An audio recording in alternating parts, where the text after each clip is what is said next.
சோழன் வீட்டில் இருந்து ரிசப்ஷனுக்கு போனால் கண்டிப்பாக மனோகர் சோழன் வீட்டில் உள்ளவங்கள அவமானப்படுத்துவாங்க அப்படின்னு யாரெல்லாம் நினைக்கிறீங்களோ அவங்களாம் சேனல் ஒரு சப்ஸ்கிரைப் பண்ணிடுங்க, அப்படி லைக்கும் பண்ணிடுங்க.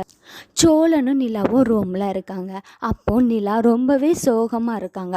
உடனே சோழன் கேட்குறாங்க, எதுக்கு நிலா இவ்வளோ சோகமாக இருக்கீங்க? அப்போ ரிசப்ஷனுக்கு தானே கூப்பிட்டாங்க அப்படின்னு சொல்லிட்டு இருக்காங்க. அதுக்கு நிலா சொல்கிறாங்க, நான் அந்த வீட்டிலேருந்து ரொம்பவே விலகி வந்துட்டேன் சோழன். நான் அங்கே இருந்த வரைக்கும் அவங்க என்ன எப்படியாவது திருவண்ணாமலைக்கு கூட்டு போகணும் அப்படிங்கிற மாதிரி தான் யோசிச்சுட்டு இருந்தாங்க. என்னை பற்றி அவங்க என்ன நினைக்கிறேன் அப்படிங்கிறத புரிஞ்சுக்கவே மாட்டேங்கிறாங்க அப்படிங்கிற மாதிரி நிலா ரொம்ப சோகமாக சோழன்கிட்ட சொல்லிட்டு இருக்காங்க. உடனே சோழன் சொல்கிறாங்க, நீ இப்போ என்னை கணவனாக நினச்சி எல்லாத்தையுமே ஓப்பனாக பேசுகிற நிலா, எனக்கு இது ரொம்பவே பிடிச்சிருக்கு. நான் மட்டும்தான் ஃபஸ்ட்டு இப்படிலாம் பேசிகிட்டு இருப்பேன், இப்போ நீனும் பேச ஆரம்பிச்சிட்ட நிலா அப்படிங்கிற மாதிரி பேசிகிட்டு இருக்காங்க. அப்படியே காலையில் ஆகுது. வழக்கம் போல் நிலா வெளியே வராங்க. அப்பவும் பாண்டியும் பல்லவனும் தூங்கிட்டு இருக்காங்க. சேரன் அண்ணன் வேலை செஞ்சிட்ருக்காங்க. உடனே ஒரு சொம்பு தண்ணியை கொண்டு வந்து இவங்க 2 பேரும் மூஞ்சிலையும் ஊற்றிட்டாங்க. நான் நேற்று தானே சொன்னேன், படித்து ஒழுங்காக இந்த வீட்டில் இருங்க அப்படிங்கிற மாதிரி அப்படின்னு சொல்லிட்டு இருக்காங்க. உடனே பாண்டியும் பல்லவனும் எந்திரிக்கிறாங்க. பல்லவன் சொல்கிறாங்க, ரொம்பவே தூக்கமாக வருது அண்ணி அப்படிங்கிற மாதிரி சொல்கிறாங்க. நீ காலேஜுக்கு போக வேண்டாமாடா அப்படிங்கிற மாதிரி நிலா கேட்குறாங்க. அப்படியே 2 பேரும் எந்திரிச்சு போகிறாங்க. பாண்டி சேரன்கிட்ட போய் சொல்கிறாங்க, அவங்கள பார்த்தாலே எனக்கு பயமாக இருக்குண்ணே அப்படிங்கிற மாதிரி சொல்கிறாங்க. உடனே சேரன் சொல்கிறாங்க, நம்ம அம்மா இருந்தாலும் இப்படி தாண்டா சொல்லிஞ்சிருப்பாங்க, உனக்கு இப்போ புதுசாக இருக்கிறதுனால அப்படி இருக்குது அப்படிங்கிற மாதிரி சேரன் சொல்லிகிட்ருக்காங்க. அப்படியே நிலா வாசலில் போய் பார்த்தா அவங்க அப்பா வந்து நிற்கிறாங்க. நிலாவுக்கு சரியான ஷாக்கு, என்ன சொல்கிறதுனே தெரில, அப்படி நிற்கிறாங்க. உடனே என்னம்மா நிலா, என்ன பார்த்தோன்னே இப்படி நின்றுட்டுருக்க, வானு கூட கூப்பிட மாட்டியா அப்படின்னு சொல்லி மனோகர் கேட்குறாங்க. என்னப்பா இப்போ வந்திருக்கீங்க, உள்ளே வாங்க அப்படின்னு சொல்லி நிலா கூப்பிடுறாங்க. அவங்க கையில் நிறைய பை இருக்குது. உடனே உள்ளே வாங்க அப்படின்னு சொல்லி கூப்பிட்டோன்னே உள்ளே போகிறாங்க. அப்போ சேரன் அண்ணன் அப்பா வந்திருக்காங்க அப்படிங்கிற மாதிரி சொல்கிறாங்க. சோழனையும் கூப்பிட்றாங்க, சோழன் அப்பா வந்திருக்காங்க அப்படின்னு சொல்லி கூப்பிடுறாங்க. நிலாவும் சோழனும் செம ஷாக்கில் நிற்கிறாங்க. அப்போ இதெல்லாம் என்ன பை சார் அப்படிங்கிற மாதிரி சேரன் கேட்குறாங்க. அதனால் மனோகர் சொல்கிறாங்க, ரிசப்ஷன் நாளைக்கு வச்சுருக்கேன்ல தம்பி, அதான் அவங்க எல்லாருக்கும் ட்ரெஸ் எடுத்துகிட்டு வந்தேன் அப்படிங்கிற மாதிரி மனோகர் சொல்கிறாங்க. என்னப்பா சொல்கிறீங்க, நாளைக்கு ரிசப்ஷனா? நான் தான் வரலன்னு சொன்னேன்ல, அப்புறம் எதுக்கு ஏற்பாடு பண்ணீங்க அப்படிங்கிற மாதிரி சொல்கிறாங்க. உடனே மனோகர் சொல்கிறாங்க, நீ நம்ம சொந்தக்காரங்க எல்லாருமே நீ ஓடி போயிட்ட அப்படிங்கிற மாதிரி சொல்லிட்டு இருக்காங்கம்மா, அதெல்லாம் மாற்றணும்ல, நாங்கள் உன்னை ஏற்றுக்கிட்டோம் அப்படிங்கிறத அவங்களுக்கு தெரியணும்லாமா அப்படிங்கிற மாதிரி சொல்கிறாங்க. உடனே இதுதான் உங்களுக்கான ட்ரெஸ் அப்படின்னு சொல்லி கொடுக்குறாங்க. எல்லாருக்கும் ட்ரெஸ் எடுத்துகிட்டு வந்திருக்காங்க. உடனே சேரன் கேட்குறாங்க, எல்லாருக்கும் எதுக்கு சார் எடுத்தீங்க, அவங்க 2 பேர்த்துக்கு மட்டும் எடுத்துருக்கலாம்ல அப்படிங்கிற மாதிரி சொல்கிறாங்க. எப்படியாவது நிலாவை கூப்பிட்டு வந்துருங்க, அது உங்கள் பொறுப்பு அப்படிங்கிற மாதிரி சேரன் கிட்ட சொல்லிடுதாங்க. உடனே நான் கிளம்பட்டுமா அப்படின்னு சொல்லி கேட்குறாங்க. உடனே நிலா சொல்கிறாங்க, இப்போ தானே வந்தீங்க, என்ன உடனே கிளம்புறீங்க அப்படின்னு சொல்லி கேட்குறாங்க. சேரன் வந்து சாப்பிட்டுட்டு போகலாமே அப்படின்னு சொல்லி சொல்கிறாங்க. உடனே மனோகர் சொல்கிறாங்க, இல்லை தம்பி, ரிசப்ஷன் வேலை தலைக்கு மேலே கிடக்குப்பா, இன்னும் ரிலேட்டிவ்க்கெலாம் சொல்லணும், இன்னும் அங்கே நிறைய மண்டபத்துக்கெலாம் புக் பண்ணணும் அப்படிங்கிற மாதிரி மனோகர் சொல்லிகிட்டு இருக்காங்க. நான் கிளம்புறேன்ப்பா அப்படின்னு சொல்லிட்டு மனோகர் கிளம்பிடுறாங்க. உடனே இங்கே எல்லாரும் பேசுகிறாங்க, என்னென்ன பண்ணலாம், இப்படி வந்து கூப்பிடுறாங்களே அப்படின்னு சொல்லிட்டு இருக்காங்க. உடனே சேரன் சொல்கிறாங்க, என்னப்பா பண்ண முடியும், அதுக்கு அவங்களுக்கும் ஆசை இருக்கும்ல, நீ ஒரு பொண்ணு, அதனால் போயிட்டு வந்துடலாம் அப்படிங்கிற மாதிரி சொல்லிட்டு இருக்காங்க.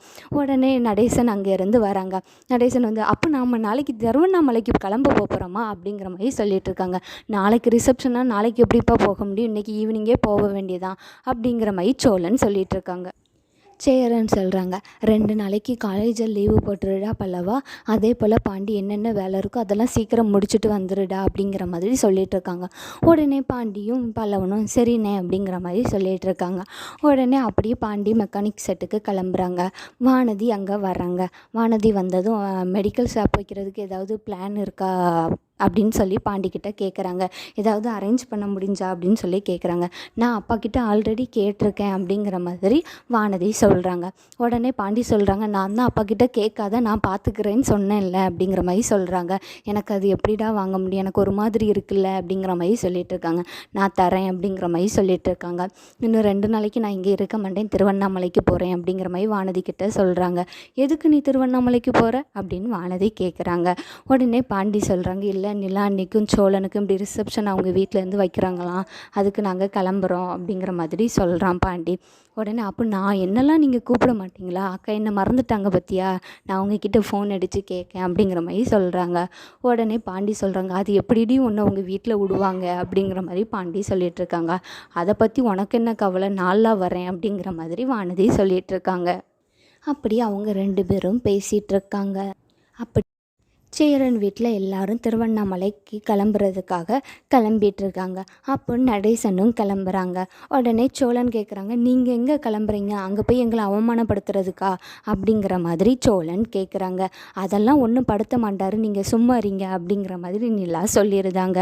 அவங்க வராமல் எப்படி நம்ம ரிசப்ஷன் நடக்கும் அப்படிங்கிற மாதிரி சொல்லிடுதாங்க. உடனே நடேசன் சொல்கிறாங்க, அப்படி சொல்லுமா என் மருமகளே அப்படிங்கிற மாதிரி சொல்லிகிட்ருக்காங்க. அப்படியே எல்லாரும் காரில் கிளம்பி மனோகர் வீட்டில் போய் இறங்குறாங்க. எல்லாரும் அங்கே எல்லாருமே வாங்க வாங்கன்னு ரொம்பவே வரவேற்பு கொடுக்குறாங்க. தாசு மட்டும் ஒரு மாதிரி இருக்கிறாங்க. அவங்களுக்கு இந்த ரிசப்ஷனில் விருப்பம் இல்லாத மாதிரி இருக்கிறாங்க. அவங்க யாரையும் வாங்கன்னு கூட கூப்பிடல. உடனே நிலாவோட அப்பாவும் அம்மாவும் வாங்கன்னு கூப்பிட்டதும் எல்லோரும் உள்ளே போய் இதான் உங்க ரூம் அப்படின்னு சொல்லி காட்டுறாங்க. எல்லாரும் அங்கே போய் இருக்கிறாங்க. உடனே நடேசன் சொல்கிறாங்க, உங்கள் வீடு இவ்வளோ பெரிய வீடாம்மா அப்படிங்கிற மாதிரி கேட்டுட்ருக்காங்க. ஆமாம் அங்கிள் அப்படின்னு நிலாவும் சொல்லிட்டு இருக்காங்க. இதான் இனி வரப்போகிற எபிசோடில் நடக்க போகுதுன்னு நான் நினைக்கிறேன் ஃப்ரெண்ட்ஸ். நீங்கள் என்ன நினைக்கிறீங்க? இன்றைக்கான எபிசோடில் என்ன நடந்துச்சு அப்படின்னா, சேரனுக்கு ஃபோன் அடித்து நிலாவோட அப்பா இப்படி ரிசப்ஷனுக்கு வர சொல்லுங்க அப்படிங்கிற மாதிரி சொல்லியிருப்பாங்க. உடனே எல்லோரும் உட்காந்துருந்து சேரன் சொல்லுவாங்க, உங்கள் அப்பா எனக்கு ஃபோன் அடிச்சிருந்தாங்கம்மா அப்படின்னு சொல்லுவாங்க. உடனே எதுக்குன்னே அடித்தாங்க அப்படின்னு சொல்லி கேட்பாங்க. இல்லை ரிசப்ஷனுக்கு வர சொல்லி அடிச்சிருந்தாங்கம்மா அப்படின்னு சொல்லி சேரன் சொல்கிறாங்க. எங்களுக்கும் அடித்தாங்கண்ணே அப்படிங்கிறமா, அங்கே எதுக்குன்னே வேண்டாம் அப்படிங்கிற மாதிரி பேசிகிட்டு இருக்காங்க. அப்படியே சரி பார்த்துக்கலாமா அப்படின்னு சொல்லிட்டு கிளம்பிடுறாங்க. அப்படியே வழியில் கார்த்திகாவை பார்க்குறாங்க. கார்த்திகாவுக்கு ஏதோ பிரச்சனை மாதிரி தெரியுது. என்னம்மா இப்போ வந்திருக்க அப்படின்னு சொல்லி கேட்டுட்ருக்காங்க. அதெல்லாம் ஒன்றும் இல்லை மாமா அப்படிங்கிற மாதிரி கார்த்திகா சமாளிச்சுட்டு போயிருந்தாங்க. அவங்களுக்கு ஏதோ பெரிய பிரச்சனை இருக்க போய் தான் இங்கே வந்திருக்காங்க அப்படின்னு யாரெல்லாம் நினைக்கிங்களோ அவங்களாம் கமெண்ட் பண்ணிடுங்க. என்ன விதமான பிரச்சனை இருக்கும் அப்படிங்கிறத நினச்சாலும் நீங்கள் கமெண்ட்டில் சொல்லலாம்.